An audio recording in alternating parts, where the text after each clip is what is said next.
Hey, what is going on, guys? It is your boy Jordan, and today I'm back with another video. I'm talking about The Batman. Now, I've seen this movie twice. I saw it first on March 2nd, and then I saw it a second time maybe like a week ago. But I was falling asleep because that's the reason I don't go to movies in the morning because I was falling asleep, and it wasn't because the movie was boring or anything. Of course, if you've seen it, you know it's a great movie. But I was just falling asleep all the way up until the end, so I don't know if I got a full experience. I did have another good experience because there was a couple elements that I liked a little more upon second watch, so I definitely don't regret going to see it a second time. I was awake for pretty much all of it. I just had to try to stay awake. I was going to sleep, unfortunately. So I've seen it two times, but I'm really excited to talk about it today. It's a really good movie, and I definitely want to hear you guys' thoughts, of course. So if you enjoy the video, of course, leave a like, comment down below your thoughts on the movie, and if you feel the same as me, of course. And if you're new, of course, hit that subscribe button for more content like this. But straight off into the cast, we got Robert Pattinson as the Batman, of course, Zoe Kravitz as Selena Kyle, aka Catwoman. We also got Jeffrey Wright as James Gordon, Paul Dano as Riddler, and Colin Farrell as the Penguin. Those are the people I thought were really worth mentioning because they were like the main people in the movie. But without further ado, we're going to get into the pros. The first thing I want to mention is the cast is great. That's a huge pro. But specifically, Robert Pattinson as Batman, dude, he's top three. With that being said, okay, I don't know if I can truly judge that because I still have to watch a lot of the Batman movies. There's so many of them that I haven't watched. Specifically the older ones. I've watched all the Nolan movies, Batman v Superman, of course, all the movies with Ben Affleck, whatever, however you pronounce his name. But I haven't really seen the one with Michael Keaton and the other two versions of Batman, I believe.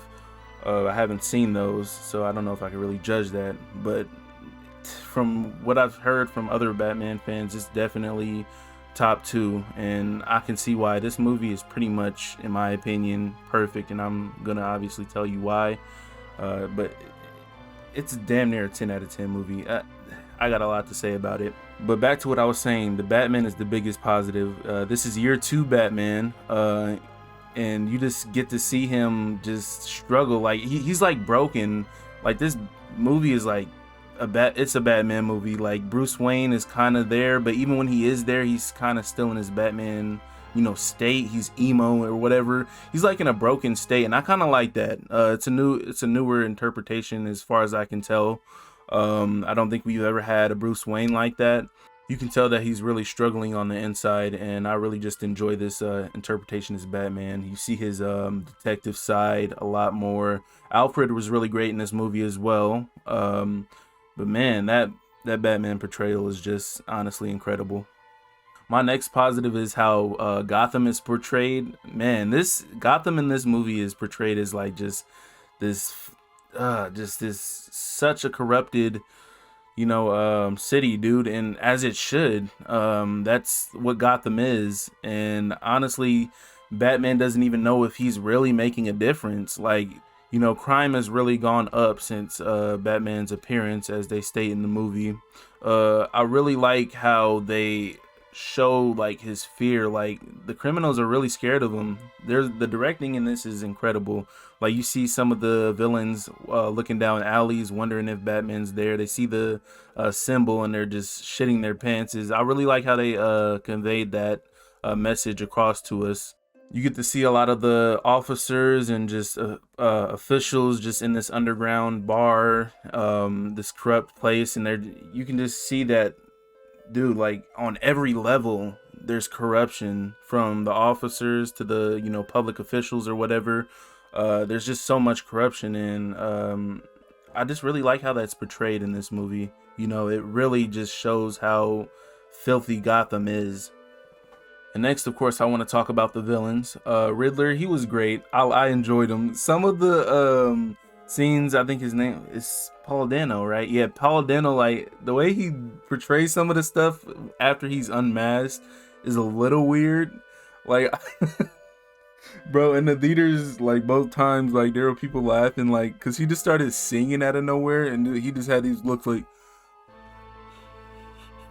it was so weird. I don't know. I think I like it though. It was weird though for sure, and I don't know. He was kind of Joker like a little bit, but I liked it. And Colin Farrell's Penguin is incredible. The makeup that they put on him is really good. The whole chase scene with the Batmobile chasing down Penguin, shit, I think that's kind of that was incredible. I don't really like how Batman kind of just let people like he was literally causing so many crashes. Like, bro, these people could be dead right now, and you're just causing all these crashes, man. Like, what the fuck?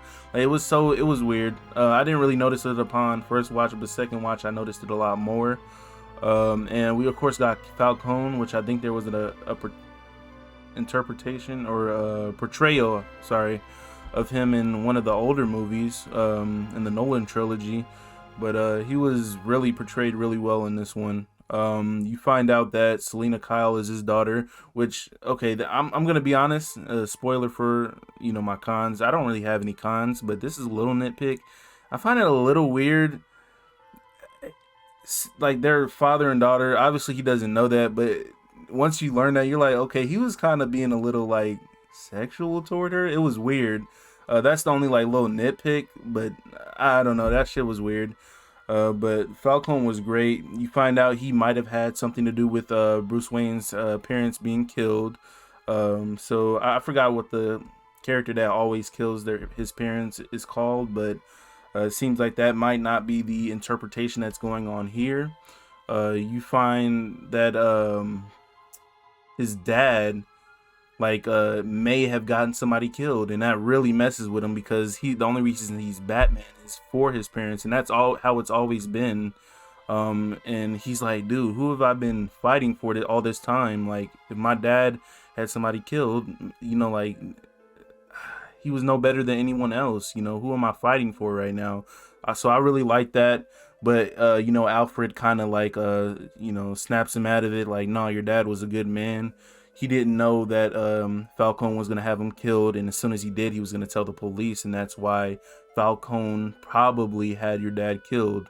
And then I like how he says, like, we don't know if he had him killed or maybe it was some guy that was looking for money that had an itchy trigger finger and it just went off, which is how it's always been. So I like that he mentioned that as well, as a kind of nod to that. But man, that whole Falcone stuff was very interesting. And then obviously he gets shot by the Riddler. Penguin didn't actually shoot him. Like on first watch I thought it was him, but on second watch I realized, okay, Riddler actually was the one that shot him. I don't know how I didn't notice that on first watch, but I didn't. But yeah, Falcone was great. All of the villains were. My next positive is the fight scenes as well as the detective work. Now I already kind of mentioned the detective work, but I'm gonna mention it a little more, along with the Riddler. So like the fight scenes there were good. There wasn't like probably as many as there usually are, but I think that it kind of levels out with all the other great elements of the movie. There were quite a few of them. I like the bat suit. It was great. It's really like heavy duty. Like he gets shot with a shotgun at one point in one of the fight scenes, and it knocks the wind out of him. And then he like pulls out like this adrenaline thing, which I heard somebody say that might be a nod to like Bane. But I don't know about that. Maybe that's just a coincidence. But yeah, the bat suit's great. The fight scenes were great, the ones that happen, where he just beats the duck. Dude, bro, I got chills, bro, when you just hear his footsteps and he's just walking toward the thugs, man. And he's like, what are you supposed to do? And he just tries to attack him. He just pop, pop. Like he just like fucked him up like beyond just, oh my god. And that fight scene was great too. You see that Batman, you know, he's still in his early stages. He's still getting hit. He's not just, you know, wiping the floor completely with them. He even gets shot at one point. And then he electrocutes a guy with like the little finger thing he had, which I thought was cool. I don't think we've ever seen anything like that. Yeah, man. And I like how later in the movie, of course, he like does this like parachute thing. I don't know if he's gonna get the like glide with his cape, like he usually does, like later down the line. But this is year 2 Batman, so obviously in the next movie he's probably gonna have a few more gadgets and upgrade a little more. But yeah, I thought that was really cool. The detective work in regards to Riddler, that was really dope. Like people have said, it's a really dark version of the Riddler. He's kind of like Ghostface, the dude from Saw, and just a whole bunch of other characters. Like at one point, he has kind of like this contraption that looks like the bear trap, but it's like an explosive, and that was really great. Like I like that scene.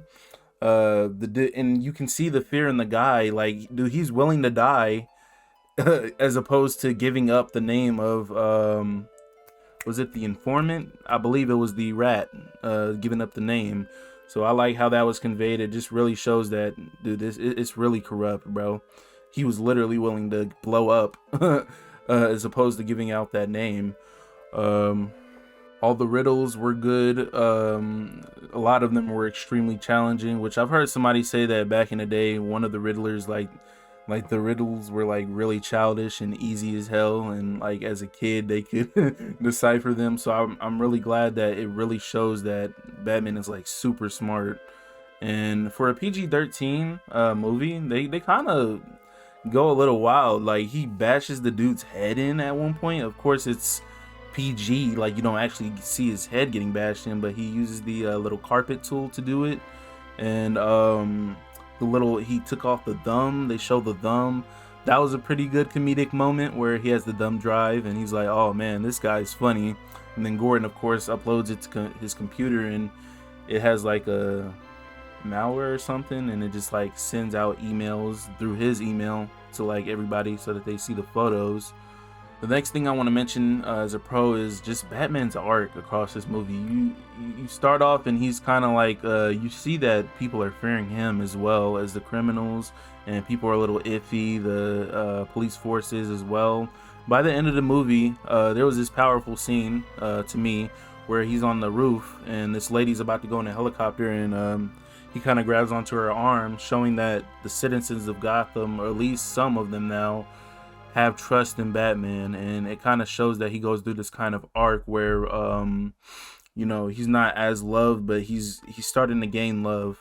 Gordon, from the beginning of the movie, Gordon is the only one that actually believes in Batman, and like he even says like, yo, you're the only one I trust. Like it really is that deep. So I think this is the best Gordon, at least from what I've seen, because I've seen the Nolan trilogy as well as this and the Justice League movies. I think he's the best interpretation as far as I can see at this point. I still need to watch the other Batman movies. But yeah, that whole arc and the ending. And one thing I want to mention is I'm so glad I watched it a second time as well as I watched a couple of reviews, because when I first watched this movie, I was under the interpretation.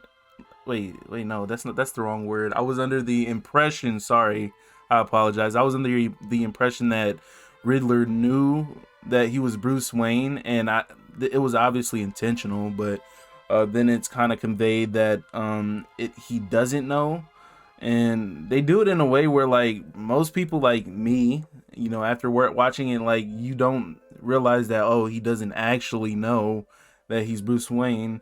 Like most of us probably thought the whole time, oh damn, he really knows it. So when the movie ended the first time, I was kind of like, okay, he knows he's Bruce Wayne. Why doesn't he tell anybody? I'm like, okay, this is kind of stupid. But you realize that they were kind of like playing with us, and he didn't actually know that he was Bruce Wayne. I loved that. That was so dope. And then, the explosions happen, of course. My last couple of positives is like the ending, and as well as the little scene that you get with him and a certain villain. I don't know why people don't like it. Some people say like, oh man, like it feels like every part of this movie belongs there except this scene. Upon second watch, dude, I actually like it. It's actually pretty dope. I think it was great. I think that's Two-Face. I don't know, man. When I first watched it, that's what I thought. Like, because half of his face was messed up, or maybe his whole face was. But people were saying it was the Joker. I'm like, I could have sworn that was Two-Face. But let me know what you guys think about that. I would like to know. I don't know if it's confirmed. It's either the Joker or the Two-Face. My dad thought the same thing. He watched it at a different time than me. He was like, at the end, was that Two-Face or Joker? So I know I'm not the only one that was confused on that. But I didn't even think it was gonna be Joker at all. But I like that scene, especially upon second watch. He was like, riddle me this, and then he was like, oh, you're a friend. They seem kind of the same. That's why I don't know how I feel about Riddler kind of being a little Joker-ish in this movie. But I don't know. I think that's how he's always been, maybe, with the Jim Carrey interpretation. I've seen clips, but I thought that whole scene was dope. And the ending where he goes his separate way with Catwoman, that was all really good. I really enjoyed Zoe Kravitz. That is her name, Kravitz. Yeah, Zoe Kravitz as Catwoman. I can't judge whether or not, again, she's the best Catwoman because I haven't watched all of the Batman movies. But she was really good. She wasn't so much a villain or an antagonist. You see them working together throughout the entire movie, and I just thought the chemistry was there. And you see them right off at the end, and then the movie just ends. And man, that's all for my positives. For my cons, I mentioned a little nitpick earlier between Falcone and Catwoman. That's just a little nitpick, but I don't have any cons, bro. I can't think of any right now, man. Like, I really think this movie is kind of perfect. It's got to be the top two Batman movies, top three, man. Like, this was it was incredible. I wasn't in love with it when I watched it the first or even second time. I'm a Batman fan. I'm not like a huge Batman fan. Even though I'm not in love with the movie, I can still say, dude, this is pretty perfect. There's really nothing wrong with this movie. It's a new interpretation while also bringing elements that are familiar to, fans of Batman, while also, introducing new elements. And I thought it was really dope. I really did. But with that being said, again, I'm going to give this movie anywhere from a 9.5 to a 10 out of 10. It really was incredible. I like it a lot. If you haven't seen the movie, well, obviously you would have been clicked off. Otherwise, you'd be spoiled. So I'm not going to say if you haven't watched the movie, go see it. But just let me know what you think about this movie. I'm really curious to know.